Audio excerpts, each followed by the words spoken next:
फिर कांग्रेस से सबको बहुत सारी उम्मीदें हैं कि कांग्रेस हमारे लिए कुछ करेगी। भाजपा कोई पान की दुकानें दिखा दीजिए इस रायबरेली जनपद में, और उनका तो रेल कोच है, उनका एम्स है, उनका कितना गिनाया है, कितनी योजना कांग्रेस की गिनाया है। 19 में बनाया, इनको 14 में बनाया और 24 में अगर इनको बना देंगे तो भाई साहब हम लोग रोटियों के लिए तरस जाएंगे। हम जातिवाद और धर्मवाद में फंसा के आदमी को मूर्ख बनाने का काम कर रहे हैं। युवा जो न कहता है ना हमको डंडा चाहिए, ना झंडा चाहिए, ना टोपी चाहिए। आप मोदी जी, बीजेपी का यहाँ कोई प्रभाव नहीं है। हाँ, पहले से ही कांग्रेस है। कहावत है, एक तलवार से आप एक गर्दन काटेंगे और कलम से आप सैकड़ों काटेंगे। तो ये कलम का मिस यूज कर रहे हैं और हम इसी हमारी एज है 22। अगर 10 साल इसी तरीके सरकार ने हमको टरका दिया तो हम तो बेकार हो जाएंगे। नमस्कार, स्वागत है आपका द बेबाक में। मैं हूं अजय श्रीवास्तव। इस वक्त मौजूद हूं मैं रायबरेली में। यहां पे हम जानने की कोशिश करते हैं लोगों से कि यहां पे सबसे बड़ा मुद्दा क्या होने वाला है रायबरेली के लिए। आइए लोगों से बात करते हैं। बताइए भैया, क्या होने वाला है सबसे बड़ा मुद्दा रायबरेली का? आप तो यूथ दिख रहे हैं। क्या यहाँ का मुद्दा बस वही बेरोजगारी वगैरह है। बेरोजगारी यहाँ का मेन मुद्दा है। और फिर कांग्रेस से सबको बहुत सारी उम्मीदें हैं कि कांग्रेस हमारे लिए कुछ करेगी। इस बार कांग्रेस से बहुत उम्मीदें हैं कि कांग्रेस हमारे लिए कुछ करेगी। हालांकि अब देखिए क्या होता है। हम लोग तो राहुल गांधी को जिता रहे हैं। अच्छा, जो बीजेपी दावा किया है रोजगार वगैरह के लिए, क्या लगता है पूरा होगा? बीजेपी तो 400 पार जाएगी ही, लेकिन कांग्रेस यहाँ से जीत 400 पार चली जाएगी बीजेपी में पक्का। मोदी जी अगर आपके चैनल से, आपके माध्यम से देखना चाहेंगे तो मोदी से यही कहना चाहेंगे कि वो जो है थोड़ा सा रोज़गार पे ध्यान दें, क्योंकि रोज़गार जो है वो युवाओं का मेन मुद्दा है। जैसे हमारी एज है 22। अगर 10 साल इसी तरीके सरकार ने हमको टरका दिया तो हम तो बेकार हो जाएंगे। पेपर लीक पे क्या कहना चाहेंगे? पेपर लीक पे यही कहना चाहेंगे कि सारे स्टूडेंट तैयारी करते हैं, बाद में चलता है तो लीक हो गया तो फिर हम लोगों की तो मेहनत इसमें तो शासन की गलती है। सत्ते पे तो बीजेपी है। सत्ते पे बीजेपी है। उनको अपने शासन पे थोड़ा ध्यान देना चाहिए कि पेपर कैसे लीक हो जाता है। सब तैयारी करके पहुँचते हैं वहाँ पे, बाद में पता चले आज परीक्षा ही नहीं होगी। इन सब चीज़ों पे सरकार को थोड़ा ध्यान देना चाहिए। बाकी आइए आप बताइए क्या मुद्दा होने वाला है रायबरेली में इस बार? देखिए, जनता जो है 2 बार इनको जिताई। महंगाई, बेरोजगारी, सरकारी नौकरी और किसान। आप देखिए जाके रात भर लोग किसान अपना खेत ताकते हैं। जानवर परेशान करके रखा है। इस लाइटर हाउस ये इंपोर्ट एक्सपोर्ट इनका चल ही रहा है। शराब ठेके इनके चल ही रहे हैं और सारे मंत्रियों के चल रहे हैं। ब्रजेश पाठक मल्लावा के रहने वाले इस समय जो है कैंट से विधायक हैं। सुरेश उनका जो गद्दावर नेता थे उनको हटा दिया, सुरेश तिवारी जी को। तो ये जो है केवल आदमी को जातिवाद और धर्मवाद में फंसा के आदमी को मूर्ख बनाने का काम कर रहे हैं। अब इनके जुमलेबाजी ख़त्म हो गई है। जो भी धोखेबाजी किए हैं जनता के साथ, जनता जागरूक हो गई है। युवा जो न कहता है ना हमको डंडा चाहिए, ना झंडा चाहिए, ना टोपी चाहिए। आप मोदी जी, योगी जी, अमित शाह, राजनाथ जी ने बहुत टोपी पहना दी है।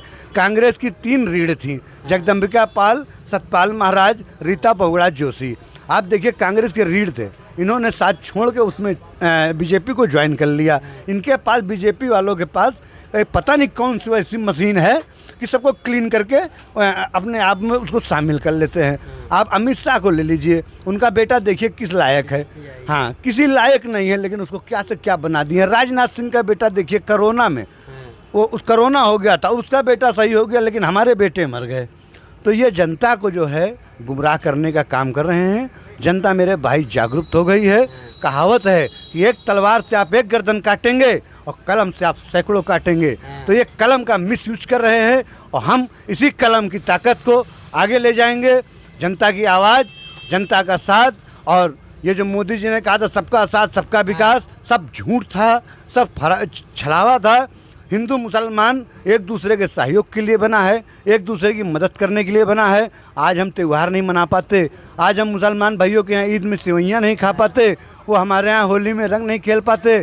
मुसलमान भाई मेरे यहाँ आते थे, हमारी बहनों से राखी बंधा के जाते थे, आज हमको देखते सलाम करते हैं। तो मुंह घुमा के चले जाते हैं। आज नफरत भर दिया है मोदी ने, आज नफरत भर दिया है योगी ने। इनको केवल अपनी आरएसएस को चलाना है। ये आरएसएस नहीं, ये आईएसएस है। ये हमारे लिए आतंकवादी घोषित हो चुकी है सरकार भारतीय जनता पार्टी। ये एक जुमलेबाज सरकार है और हम आज इसको नहीं देखेंगे तो अगर 5 साल के लिए इनको 19 में बनाया, इनको 14 में बनाया और 24 में अगर इनको बना देंगे तो भाई साहब हम लोग रोटियों के लिए तरस जाएंगे। हमारे बच्चे ट्रेनों में भीख मांगेंगे, चोरियां करेंगे, स्मैक पिएंगे, ड्रग्स पिएंगे, गांजा पिएंगे। आप वाराणसी देख लीजिए, आपके पड़ोस में 84 घाट हैं बनारस में, किसी घाट में कोई नल नहीं है। वहीं पे बनारस में एक राम घाट है, वहाँ पे एक हॉस्पिटल हुआ करता था। उस हॉस्पिटल को 99 साल के लिए कॉन्ट्रैक्ट बेस में ताज होटल बनाने के लिए दे दिया है। गंगा में, गंगा का पानी तो वहाँ लोग स्नान तो करते हैं, गंगा का पानी से शंकर जी बाबा विश्वनाथ का जल चढ़ा के अभिषेक करते हैं, लेकिन उस गंगा के पानी को कोई पीता नहीं है। वहाँ पे 25 रुपए की बिस्लरी की बोतल बिकती है। यही आपका राज है।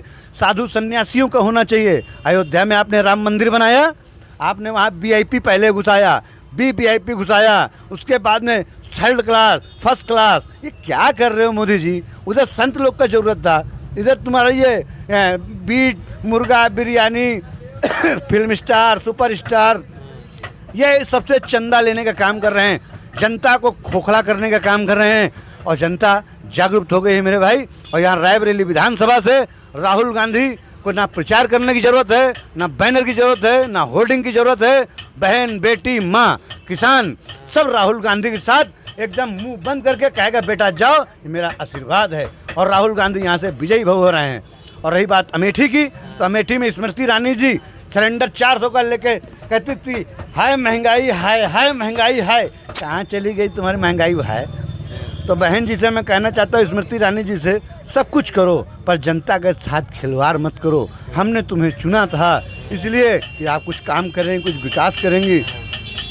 आप स्टील देख लीजिए कितना महंगा हो गया। 13 रुपये किलो चीनी दे रहे थे, चीनी साला कितना महंगा हो गया। घासलेट मिलती थी मिट्टी का तेल, वो बंद हो गया। कोटे में 5 किलो राशन देते हैं, राशन तो हम ले लेंगे, फिर चूल्हा कहाँ से जलाएंगे, गैस कहाँ से लाएंगे, मसाला कहाँ से लाएंगे, तेल दे रहे हैं 400 में दे रहे हैं कि 1100 में दे रहे हैं, 1200 दे रहे हैं, 1000 दे रहे हैं। इस बार आएंगे तो कम हो जाएगा। कैसे आएंगे जब पहले क्या कर रहे थे? पहले क्या सो रहे थे? वो मोदी जी पहले सो रहे थे। आप जनता से पूछिए, आप हमसे पूछ रहे हैं अकेले तो सोचेंगे हम झूठ बोल रहे हैं। अभी आप हमसे पूछ रहे हैं, अभी 4 से और पूछिएगा, दूध का दूध, पानी का पानी हो जाएगा। आप 1-2 लोग से पूछिए, बाद में हम आपसे बात करते हैं। कोई मुद्दा नहीं, राहुल गांधी लाखों से पार हैं, कोई मुद्दे नहीं यहाँ। कांग्रेस छोड़ के किया क्या है यार किसी ने?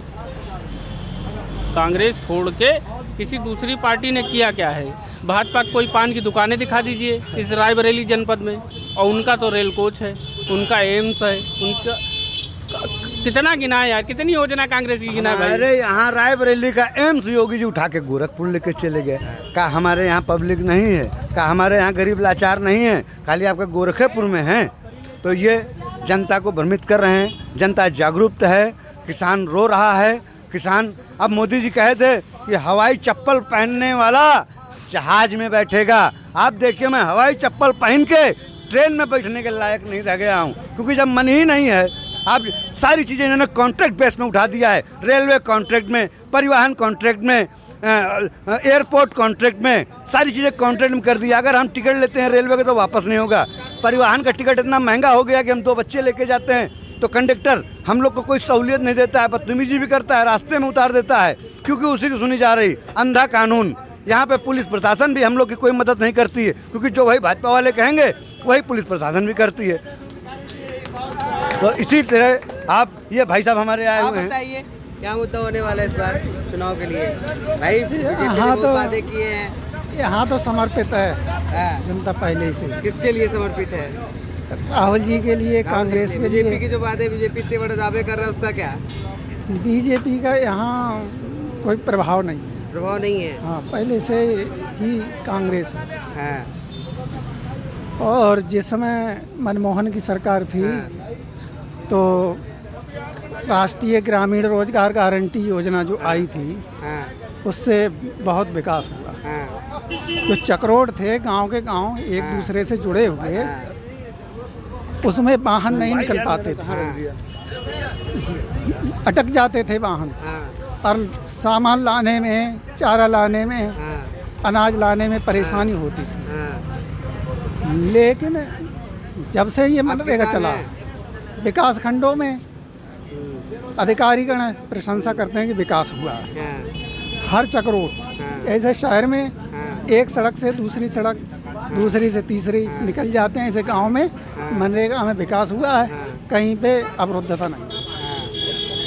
चलिए, आप किसान हैं पैसे से, हाँ हाँ, तो किसानों के लिए जो एमएसपी की बात की करी थी वो मोदी जी ने, तो क्या समर्थन मूल्य आपको मिला है?